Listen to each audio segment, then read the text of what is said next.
Gaizka Sarazolak idatzitako Urak txiki dire antzeslana da Ilkitxaro taldearen azken proposamena. Galder Perez eta Ane Zabala izango dira oholtza gainean. Nor da? Nor da bilor?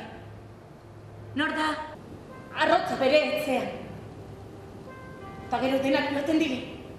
Beraiekin. Eta aizkora ezkoen eta. Alaba eraman didate. Erraten du aita. Eta etzeko atarian ezertzen da. Drama, komedia eta absurduaren arteko ur artean igeri eginez. Bertan, galderak, desioak, oroitzapenak eta ametsak amaigabeak dira. Eta amaigabeak ere lanak proposatzen dituen berritasunak.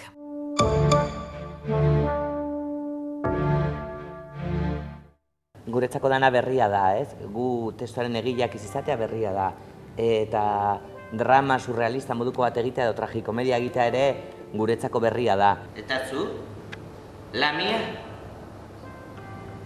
Hankak freskatzera eta garbitzera etortzen naizunat. Urak txiki dire inor garbitzeko. Hemen?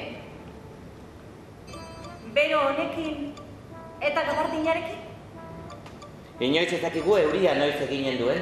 Lehen aldia da gurea eztan ideia bat eta testu bat lantzen duguna, eta orduan dana izan da hasieratik hasi, ez? Testu hau jaso, ez genekien zertasi joan, bakarrik genekien gaizka guretzako idatzi zuela, eta orduan badena izan da arrotza. Eta amak beti laurentzat prestatzen du janaria. Gaizka laguna dugu eta duela 3 urte eskatu genion testua egitea, eta guk ere pixka bat komedia egiten, laugarren paretarik gabeko komedia egiten, komedia provokatzaile hori egiten eta oso gustora geunden eta gaude oraindik jarraitzen dugulako. Baina, zerbait berritu nahi gendun, ez? Ez akomodatu, ez da? Azkenean, gehiegi akomodatzen zarenean edozein gauzatan, arriskua duzu itxu bihurtzeko, aspertzeko, eta ez hazteko. Orduan, hori guztiagatik, hainbeste berritasun. Ez zaigulako irabaztea inporta, galtzeak ematen duelako min. Eta berak badaki errekaren kontra ezin duela irabazi, baina ezin du galdu. Eta hori? Igual argia beharko dut. Bidean unden ikusteko. Urak txiki dire antzeslanean bi pertsonai dira protagonista, Ilargi eta Willy. Ilargi eta Willyren harremana kontatzen da antzeslanean. Ilargi basoko txoko batera joaten da eta ematen du ohikoa daukala txoko horretara joatea lasaitzera, pixka bat bere ohiko bizitzatik aldentzeko lekua da lasaitzeko, eta bapatean ezagutzen duen estuen pertsonai bat agertzen da Willy. Oso pertsona, Ilargirentzat oso pertsona zelebrea, misterioz betea dagoena, eta Willyk badauka oso helburu konkretu bat eta helburu suntzitzaile bat dauka, eta Ilargik hori antzeslan zehar deskubritzen joango da, eta azken finean euren arteko harremana da kontatzen dena antzeslanean.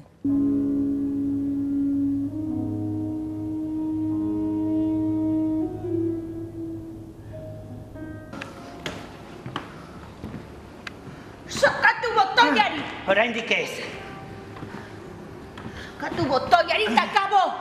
Testuan esaten dena ez dago zertan kontatu beharrik, ez? Orduan, Ilargi, Aneren pertsonaiak eta Willyk nireak hainbeste erreferentzia dituztenez, bai errekasiku batena, zuhaitzena, adarrena, ostoena eta abar, ez da beharrezkoa jartzea, ez? Eta interesgarriago iruditzen zaigu ere, gaizkaren testuak ere baduelako abstraktotasun puntu oso potolo bat, ez? Berak planteatzen duen tragikomedia absurdo edo surrealista honetan ere testuaren nahiko abstraktua da. Orduan, eszenaratzea horrela egitea ere pentsatzen dugu gaizkak proposatzen duen testuarekin bat egiten duela. Barrenetik. Balde, zazki, marmita eta kapazuak. Zenbat putza. Barraskiloak etzean nola. Ez dut berte aukera. Hemen itxaron ditu. Bihotz handi biren arteko erlazioa da kontatzen dena. Iraganaz, etorkizunaz, badenaz eta ez denaz, borrokaz, maitasunaz, itxaropenaz eta amaieraz mintzatuko dira. Nik uste dut denetariko gaiak daudela, maitasuna, politika, herri honen egoera, borrokak, zalantzak, herri honek hartu dituen erabakiak, baina era oso poetikoan, testua oso era poetikoan idatzita dago, beraz ikusle bakoitzak jasuko du zeren inguruan dabiltzan, ez? Baina badaude gai asko. Nik esango nuke ere hutsa, ez? Hutsa dagoela bien bizitzetan, ez da? Eta hori asko kontatzen dutela, ez?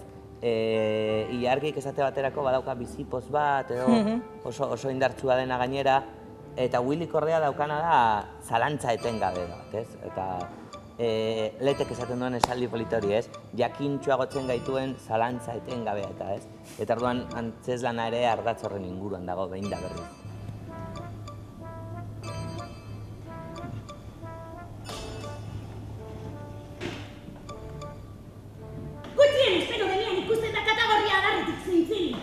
Kategoria non? Adarretik zeintzilik. Idazli?